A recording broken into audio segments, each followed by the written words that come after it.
Assalamualaikum warahmatullahi wabarakatuh. Perkenalkan, nama saya Ria Agustina, NIM 2322020. Saya dari Prodi Teknik Komputer, Institut Teknologi Batam. Pada kesempatan hari ini, saya akan menjelaskan hasil dari penelitian saya yang berjudul Penerapan Metode Enkripsi Hybrid ICE, BLOWIS, dan ECC pada protokol SSL dan TLS untuk pencegahan serangan man in the middle. Nah, di sini ada latar belakangnya, di mana keamanan jaringan komputer menjadi hal yang sangat penting seiring meningkatnya pertukaran data melalui internet. Protokol SSL dan TLS digunakan untuk menjaga kerahasiaan serta integritas data. Namun, pada praktiknya protokol ini masih memiliki celah keamanan. Salah satu ancaman serius adalah serangan man in the middle, di mana penyerang dapat menyadap bahkan memanipulasi data yang sedang dikirim. Oleh karena itu, diperlukan mekanisme keamanan tambahan berupa enkripsi berlapis atau enkripsi hybrid untuk meningkatkan perlindungan data. Rumusan masalahnya di sini adalah berdasarkan latar belakang tersebut, rumusan masalah dalam penelitian ini yaitu yang pertama, bagaimana menerapkan metode enkripsi hybrid dengan mengkombinasikan algoritma ICE, BLOWIS, dan ECC pada protokol SSL dan TLS.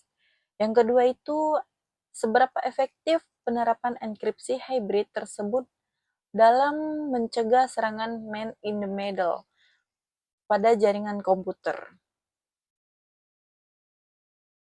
Tujuan penelitian ini yang pertama itu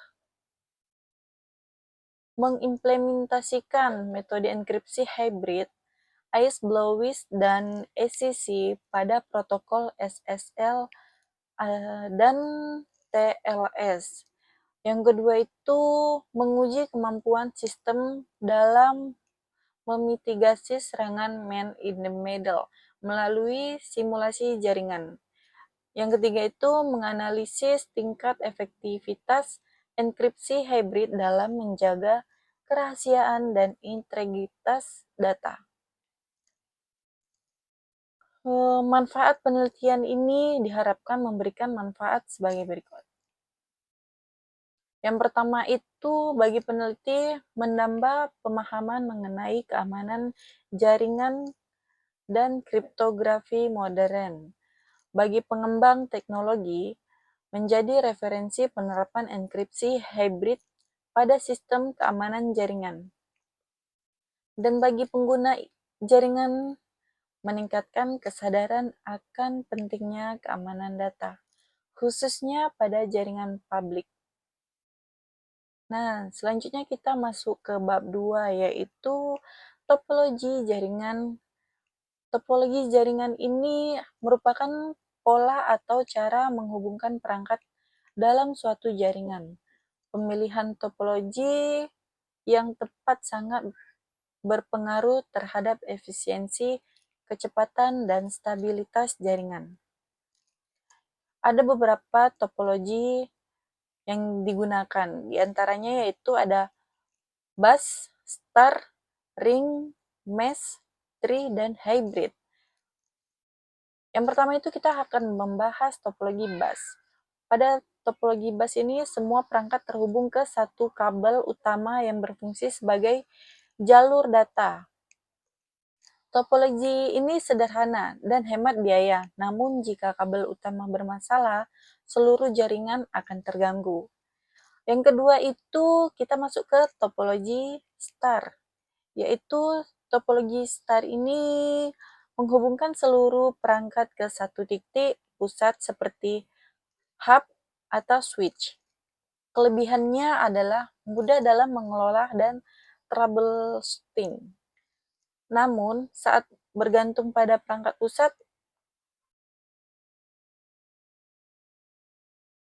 kita masuk ke tiga, yaitu topologi ring. Pada topologi ring ini, perangkat terhubung membentuk lingkaran. Data dikirim secara berurutan dari satu perangkat ke perangkat lain hingga mencapai tujuan. Dia bentuknya seperti cincin karena D-nya itu topologi ring. Yang keempat itu kita masuk ke topologi mesh, yaitu menghubungkan setiap perangkat dengan perangkat lainnya. Terdapat dua jenis, yaitu full mesh dan partial mesh. Topologi ini sangat andal namun membutuhkan biaya dan konfigurasi yang kompleks. Yang kelima ini kita masuk ke topologi tree. Topologi tree ini merupakan gabungan dari beberapa topologi star yang disusun secara hierarki menyerupai struktur pohon. Topologi ini cocok untuk jaringan berskala besar. Yang terakhir kita masuk ke topologi hybrid. Topologi hybrid ini merupakan kombinasi dari dua atau lebih jenis topologi jaringan, biasanya digunakan untuk memenuhi kebutuhan jaringan yang kompleks dan dinamis. Nah, sekarang kita akan masuk ke metode enkripsi hybridnya. Metode enkripsi hybrid menggabungkan algoritma simetris dan asimetris untuk mendapatkan keseimbangan antara kecepatan dan keamanan. Metode ini sangat efektif dalam memitigasi serangan MITM. Karena apa? Karena data dilindungi oleh beberapa lapisan enkripsi. Yang pertama itu kita masuk ke tahapan proses enkripsi hybrid. Nah, di sini proses enkripsi dimulai dari plain text atau data asli. Data kemudian dienkripsi menjadi ciphertext menggunakan algoritma dan kunci tertentu.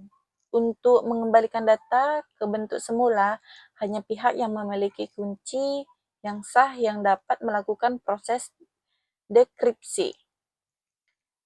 Selanjutnya kita masuk ke algoritma ACE. ACE atau Advanced Encryption Standard merupakan algoritma enkripsi simetris yang memiliki tingkat keamanan tinggi dan efisiensi yang baik. ACE ini banyak digunakan dalam berbagai aplikasi keamanan modern.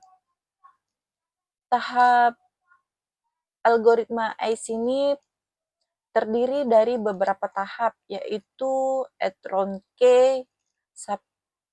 Subbyte, Shift Roles, dan Mixed Column. Pada putaran terakhir, proses mixed column tidak dilakukan. Hasil akhirnya adalah ciphertext yang aman. Selanjutnya kita masuk algoritma Blowfish. Algoritma Blowfish ini merupakan algoritma enkripsi simetris berbasis blok cipher yang dirancang oleh Bruce Schneier. Algoritma ini dikenal cepat dan kuat sebagai alternatif pengganti DES. Selanjutnya kita masuk ke SEC. SEC merupakan algoritma kriptografi kunci publik yang menawarkan keamanan tinggi dengan ukuran kunci yang lebih kecil. Dalam SSL dan TLS, SEC digunakan pada proses pertukaran kunci melalui mekanisme ECDH. Serangan man in the middle ini terjadi ketika penyerangan memposisikan diri di antara dua pihak yang berkomunikasi. Penyerangan dapat menyadap atau memanipulasi data tanpa disadari oleh korban. Tahap serangan man in the middle ini terdiri dari 3 tahap, yaitu interupsi, dekripsi, dan manipulasi, serta mengirimkan kembali data agar tidak terdeteksi. Selanjutnya kita masuk ke analisis lalu lintas jaringan. Analisis lalu lintas jaringan diperlukan untuk mendeteksi ancaman, terutama pada trafik TLS yang terenkripsi. Tantangannya adalah mendeteksi ancaman tanpa melanggar privasi pengguna. Selanjutnya kita masuk ke metodologi penelitian. Nah, di sini kita menggunakan pendekatan eksperimen laboratorium untuk menguji efektivitas enkripsi hybrid. Tahapannya meliputi studi literatur perancangan sistem enkripsi hybrid, simulasi serangan MITM, serta analisis hasil menggunakan WRSEC. Nah, kita masuk ke flowchart-nya. Penelitian flowchart-nya dimulai dari tahap inisiasi, perancangan, simulasi, eksekusi, validasi, sehingga tahap analisis dan kesimpulan. Selanjutnya kita masuk ke bahan dan peralatan penelitian. Bahan penelitian meliputi data terenkripsi, sertifikat SLS, dan TLS, dan log traffic. Perangkat yang digunakan terdiri dari hardware seperti laptop dan router, serta software seperti Kali Linux, Websploit, WordSec, dan OpenSSL. Analisa dan perancangan. Pada tahap analisa dilakukan identifikasi kelemahan SSL dan TLS, standar dan keamanan MITM. Hasil analisa menunjukkan perlunya sistem keamanan berlapis menggunakan ECC, ICE, dan Blowfish. Selanjutnya kita masuk ke mekanisme enkripsi hybrid. Data dienkripsi melalui ICE, kemudian dienkripsi kembali menggunakan Blowfish. Kunci simetris didistribusikan secara aman menggunakan ECC. Pendekatan ini meningkatkan keamanan data secara signifikan.